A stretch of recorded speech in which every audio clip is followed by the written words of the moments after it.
Chapter 12. Cyprus to Lebanon, March 27, 1971 to April 27, 1971. I'm landing on the Isle of Cyprus. It's just a short jaunt over the sea from Israel. I disembark at the Nicosia airport with Lisa Connors.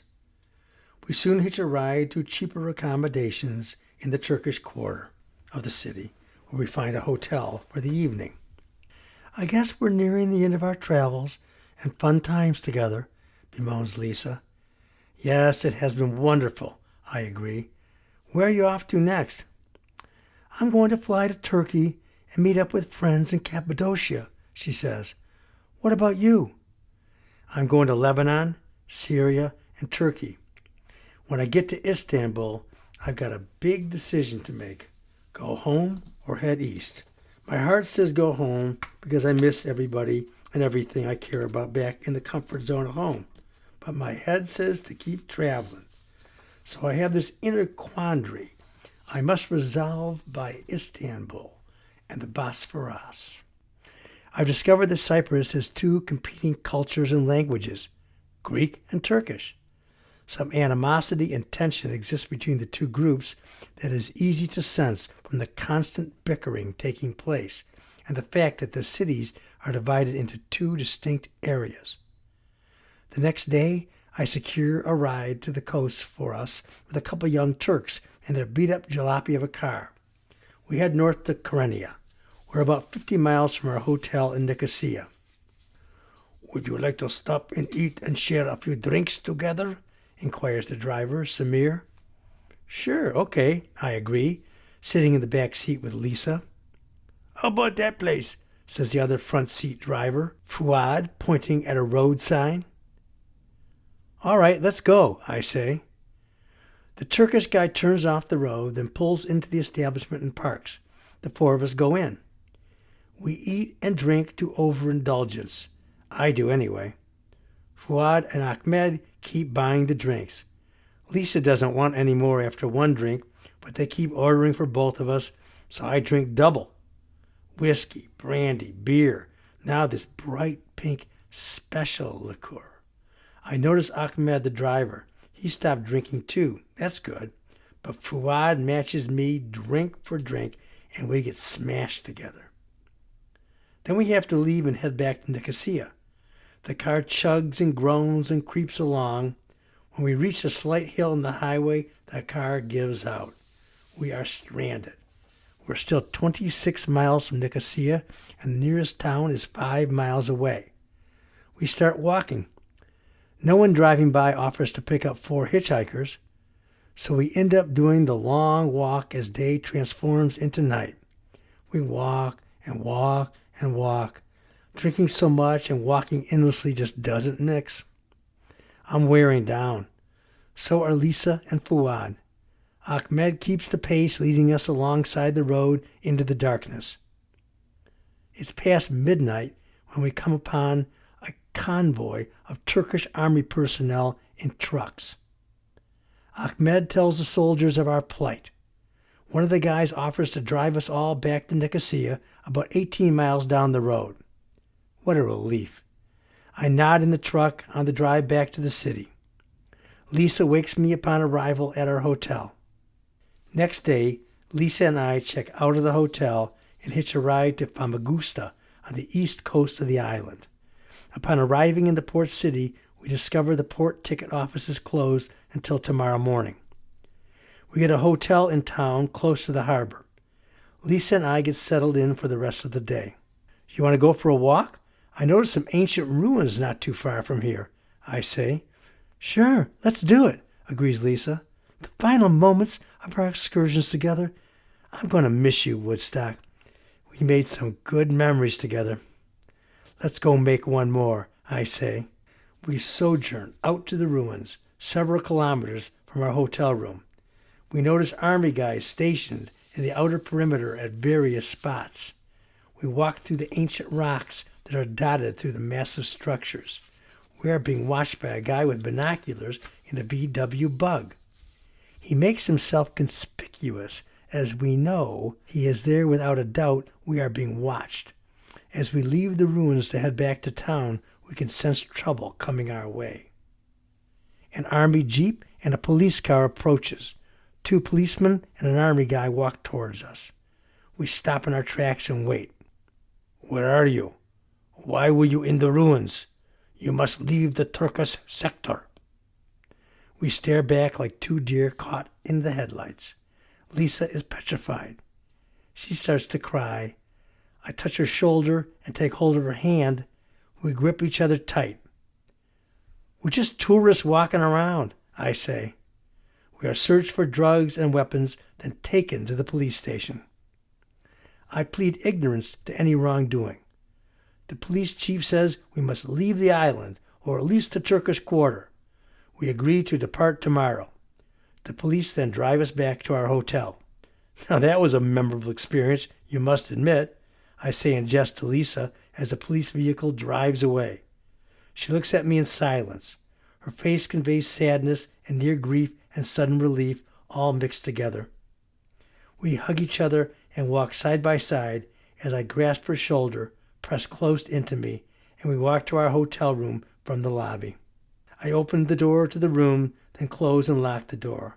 After a good night's rest, we are leaving. We get in bed together, our final night. We make out, then strip down naked and lay next to each other. Lisa wears a puffy, smushed eye makeup face. Small tears well up to big drops that flow down her cheeks. "I'm going to miss you," she says. "What's the reason why customs won't let me go to Lebanon with you?" "Because you have your passport stamped by Israel. I didn't, because I claimed to be an archaeology student traveling to Egypt for class studies on excavations and to see the pyramids. I got a stamp on a special landing card per my request to Israeli immigration." "How'd you know that?" inquires a perplexed Lisa. "A seasoned traveler friend of mine from back home, Larry Glazer. He warned me to do this if I wanted to head out into Arab countries after visiting Israel," I say. "So, what are you going to do in the morning?" "I'm going to find a cheap boat ride to Lebanon. What about you?" "I'll take a taxi or bus to Nicosia, then fly to Turkey like I originally planned." We lay in bed, and the rest of the night, our last night together. I will miss Lisa, but I'm also looking forward to being totally on my own once again. We make love several times during the night. She gets more melancholy as I conversely have great anticipation for my new plans. She's dreading our parting while I'm looking forward to that final break. In the morning, I leave early before sunrise while Lisa is still sleeping. I quietly gather my things and leave the room. Down in the lobby, I meet up with Danielle, a student from France. We walk out to the boat docks together, both of us packed down with our gear. After a short walk to the Famagusta harbor, we make a quick deal with the captain of a potato and artichoke boat. We board the boat after paying £6 each. Next stop is Beirut, Lebanon. I look back at the harbor as the sun dawns and the boat engines roar and rev as we sail away. Goodbye, my friend Lisa Connors. Here's wishing you a great life, I whisper silently, looking out at the water. I was more open with you than perhaps anyone else in my young life. The island of Cyprus slowly disappears on the Mediterranean horizon as our potato and artichoke boat chugs us back to the Levant mainland, toward Lebanon and the great city of Beirut. I play my flute as we sail to a new shore. Customs authorities hassle us at the moment we walk across the gangplank from the boat. Daniel and I are immediately detained by port authorities and led away to a car. Now at the customs office, we are being grilled for all the money we have between us. I'm not standing for this crap, so I yell and make a scene. The price is dropped significantly after a lengthy renegotiation. We pay, then get our passports stamped for entry into Lebanon. Daniel and I hitch a ride to the American University, a famous place for tourists. Once there, we discover we cannot get into the university campus on the weekend. We walk a couple miles till we locate a youth hostel, where we register for a bed in the dormitory. Later on, after getting settled, I go for a walk alone in the city center of big, glitzy Beirut. My enthusiasm is dulled immediately. I discover that wherever I go, I'm the center of attention, and not in a good way. The local natives are offended by my presence and my Western-style garb. I'm met with hisses and angry shouts wherever I go. I head back to the safety of the hostelry. I just finished reading the Bhagavad Gita. Plus, I continue my readings in the Bible. I feel a oneness with mankind, a brotherhood with all humans. But the feeling or inspiration doesn't last long. It's fleeting. I continue with my yoga and meditation routines. I am in harmony with nature and my own natural law of being, at this very moment, anyway. I go back out into the streets and walk around to greet a new day. I make my way to the famous Pigeon Rocks, a symbol of Beirut and Lebanon, which jut high out of the sea like huge stone fingers. Soon I find myself surrounded by a group of angry people shouting at me. A couple guys charge out of the crowd and push me. I almost fall down, but I keep my cool, turn around, and walk away. I can hear people shouting behind me, but eventually the noise and ruckus fades away as I make my break. A lone, smiling Lebanese guy walks up to me and asks, "Have you ever been to Palestine?" In perfect English. "No," I say. I mislead him. I'm clearly aware of the animosity in these lands and peoples toward Israel. It's why I went through all the trouble to keep my passport clean. "Where are you from?" "I'm an American," I say. "Well, I've been to Palestine 36 times, says my new acquaintance with a wide grin and a cigarette hanging from his lips. "I'm a revolutionary guerrilla fighter in Fatah." I've heard of Fatah as a known terrorist organization. "Come, follow me. I'll show you our office," he says. I hesitate. What am I getting into now? But I continue following the guy into his lair. We arrive at a modern office tower. I take the elevator up to the 11th floor with the guerrilla revolutionary. "Are you for or against?" he says to me. "I'm neutral, just a peace-loving guy," I respond. "You have to be for or against," he demands. "You must be against." I feel distant, intellectually and emotionally, from the political fervor that surrounds the globe. I've had my radical perspectives on war, but I've driven away all this angst to create my neutral traveling mindset. I walk through the office setting with the revolutionaries. I notice guns and bullets and other weapons are stockpiled in various rooms as we walk by.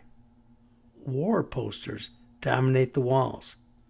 Cubicles are populated with office clerks doing whatever at their desks of typewriters and filing cabinets. It almost resembles a newsroom, but for all the weapons. I file through following my new acquaintance. We enter an office where 3 of his revolutionary comrades are sitting on couches, smoking cigarettes and talking in Arabic. Everyone goes silent as I enter the room. I'm greeted with faces of derision and appalling anger. It's quiet enough to hear a pin drop. My physical presence has once again triggered negative reactions. My friend talks in Arabic to his comrades. I can't understand anything being said. Whatever he said must have worked because the guys go back to cleaning their weapons, smoking cigarettes, and paying me no mind. "What did you say to them?" "I told them you are for us and against Israel." "Why? I never said that." "You want me to tell them different?" No, I'm fine. I don't want any trouble," I say. "I'm just a peaceful guy." "We are against the military-industrial complex around the globe, but especially here in our homeland of the Middle East. Armies are killing, and societies are being split everywhere. This is why we unite to fight," says the revolutionary terrorist. Our planet has been taken to an ugly place in history. I understand your philosophy with greater clarity now. I'm just a neutral. I want peace and love, brother. We shake hands in a tight grip. I'm nervous inside, but doing all I can to maintain calm self-control. We smile back at each other. Why do you look this way? He inquires. Freedom of expression, man, I say. I'm an American hippie. Why hippie? I don't know. Sign of the times, I guess. You should get a headscarf. Be more modest in Arab lands. You don't want to antagonize the people. I've had some unfriendly situations develop. I will take your suggestion under advisement. Could you please lead me back out to the street? I need to get to my hostel and get packed up tonight. I'm leaving for Baalbek first thing in the morning. Okay, my friend. I will safely escort you home. We walked together back through the office complex on the 11th floor and over to the elevator. Down in the lobby, we head out to the streets of Beirut. I feel very safe with my friend now. We walk together down the sidewalks and through a neighborhood into a commercial district where my hostel is located. Safe in my haven at last. Beirut is just too much for me. The constant hassles because I'm a long-haired hippie freak don't play well in this culture. My corkscrew curls and red scraggly beard are just way too much. But I'm not going to change what I am for anyway. Hey, Woodstock, you want to go to Baalbek with Christopher and me? Inquires Daniel. Sure thing, man. I'm ready to move on from Beirut. I remember some things about Baalbek from history classes in college. The ruins are megalithic in scope, I say. Daniel, who came over on a boat with me from Cyprus, is from southern France, and Christopher is from Austria. They're two of the roommates here at the youth hostel. Christopher is driving a little Renault vehicle. I get in the back seat with my gear. Daniel loads their gear in the front, which is the trunk. We are off to Baalbek. We travel 85 kilometers northeast of Beirut. Within a couple hours, we pull off the road and enter the modern town of Baalbek in the Bekaa Valley. The colossal ancient ruins dominate the landscape around the town. Christopher drives us to the market area of town and parks the car.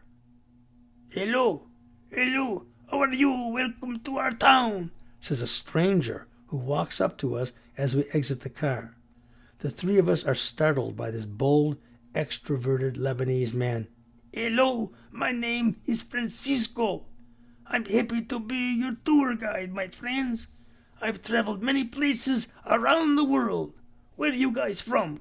Europe, France, and Austria, says Daniel, pointing to Christopher with his right hand finger and to his chest with his palm of his left hand. And I'm from the state of Michigan in the United States of America, I say.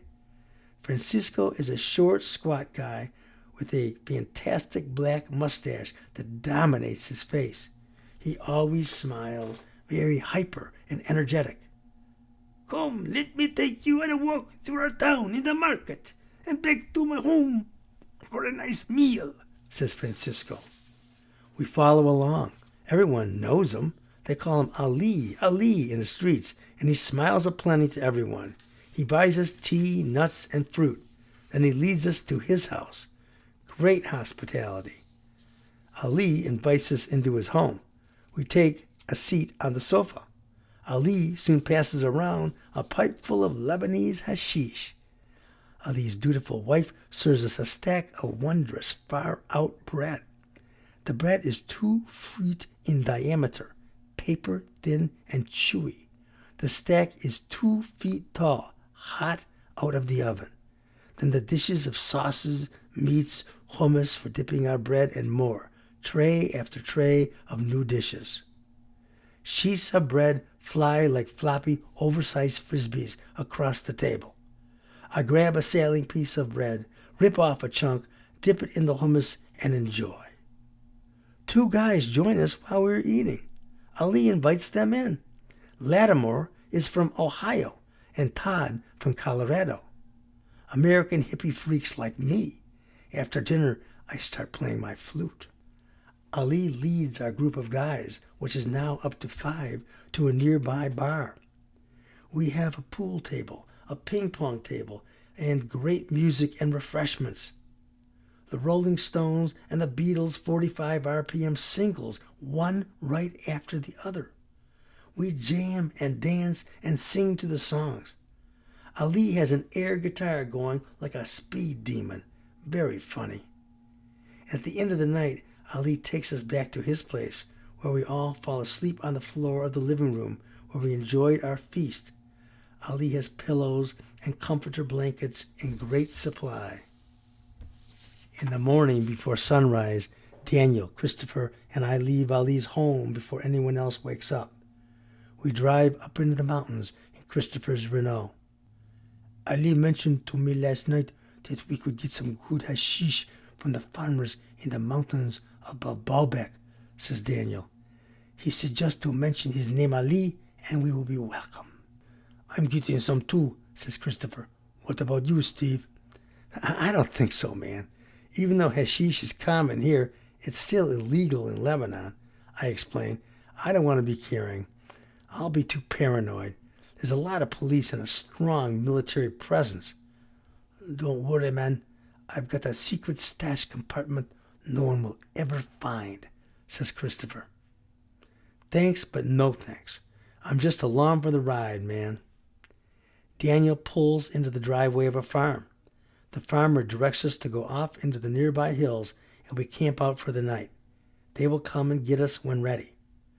So we start a campfire and prepare to sleep out, but then the rain comes, so we pile into the small car. It's after midnight, and we've dozed off when a loud tap on the window startles us back awake. We follow another local farmer back to his house. Daniel and Christopher make a deal with the farmer. French francs, dollars, and a wristwatch for 5 kilos of the finest Lebanese hashish in 20 quarter-kilo white muslin bags tied at the top with an official seal. I do not participate. The sun will soon be up as we drive down the desolate mountain road in the darkness of the night. I've got to get out of this car soon. I have no share of the deal, no skin in the game, so why take the risk? Back down the mountain with the daylight breaking, we are near the town of Baalbek, but pull off in a field by the megalithic ancient ruins. Christopher goes into his trunk in the front of the vehicle and pulls a wire that releases a metal plate revealing the spare tire in a separate compartment. You don't even know it's there until the lever is pulled. This is a secret spot Christopher had alluded to before. He packs the spare tire with the sacks of hashish very carefully, somehow jamming all 20 quarter kilos into the center of the tire around the wheel. Satisfied, he places the spare tire back in the compartment and inserts the metal plate back and covers the metal release handle in the front trunk with a small rug pad. The secret place is well hidden. I go for a walk by myself amongst the ancient ruins. This place is picturesque and colossal. The entire structure is supported by an immense raised platform foundation some 16 feet high. Several of the monolithic stones are over 1,000 tons, and the stones are built in precise geometric shapes. How were our ancestors able to move such monolithic stone with exact precision? The feat is otherworldly. We cannot do such a thing now with all of our modern machinery and technology. It's a baffling mystery, just like the pyramids. I remember studying Baalbek in school. The original base structure dates back over 9,000 years. During the time of Alexander the Great, it was named Heliopolis. Baalbek is a place where the gods were worshipped and believed present. The temple of the sun. There is a special source of energy and power that emanates from here. This place was already ancient when the Greeks and then Romans built their temples here. I am in amazement. I am in awe. Some of these monolithic stones that weigh over 1,000 tons are more than 60 feet long, 14 feet high, and 12 feet across. One stone, massive. This complex just seems impossible to imagine being built by humans. Something magical and mystical is at play here. "Hey, Woodstock, we need to go," shouts a voice. "Hey, Steve, where are you?" echoes off the stone walls. Daniel and Christopher are calling for me. Time to go. I walk through the temple courtyards towards the voices. Soon we meet up and head back to the car. We decide to bypass going back into the town of Baalbek. We are on our way to Beirut. Daniel drives south, then connects on the main east-west highway from Damascus to Beirut. Uniformed troops with guns stop us abruptly on the road at a customs checkpoint. Oh no, if we are caught, I'm going down with them, even though I didn't do anything. I'm with them, so I'm an accomplice. I feel panic-stricken as my heart races. We are ordered out of the vehicle and frisked as well as our gear. Standing by surveying the situation, I play my flute. The custom guys continue rummaging through the vehicle, checking out the engine, the trunk, and interior, front and back. "Where is the hashish?" says the customs guard. We each remain silent, shrug our shoulders, and shake our head. No, no. I continue playing my flute. I can sense the armed, uniformed guard getting edgy and tense over my irreverent flute playing. He screams at me, "Stop that now!" The three of us stand in silence while they continue their search. The head guard comes back to us. "I know you have the hashish, but I don't know where it is. Goodbye and good luck." We are free to leave and be on our way. Back on the road to Beirut, I am sweating bullets from that encounter. I resume blowing my flute as we move down the road. But when we get to Beirut, I bid farewell to my companions. I head back on the road, hitching my way north some 50 miles to Tripoli, Lebanon, along the coast. I find a place to sleep at the local YMCA, where I meet two conscientious objectors of the Vietnam War from America. The two 24-year-old guys, Bert and Harold, work here as conscientious objectors in order to avoid the U.S. draft. "How come you didn't get drafted?" says Harold. "I did. I failed the physical. Bad asthma." "Lucky you," quips Bert. "We had to declare that we are religiously against the war in order to avoid being in the military in our country. I miss America, but I'm not going to fight and kill people who did nothing to me," says Harold, "or get myself killed for no reason." "How long do you have to wait to go back to the States?" I ask. "Where you guys from, anyway?" "We're buddies back home, both from Kansas," says Bert. "We thought about taking off for Canada after being drafted, but taking the religious way out gets out of here as YMCA volunteers. So here we are bidding our time in this strange Christian enclave in the Middle East," says Harold. "Well, good luck to both of you," I say. After my brief talk with Bert and Harold, I go for a walk in the city of Tripoli. While walking the streets, I get hit in the head with a stone, and it draws blood above my left eye, and my forehead swells up. I look out into the streets to discover a small kid threw a rock at me. What can I do? I head back to the YMCA with my hand over my wound. I clean and bandage the cut when I get to the room. In the morning, I pack up my gear and start hitchhiking once again. It takes me 3 rides to get back to Beirut and across Lebanon to enter the gates of Damascus, Syria.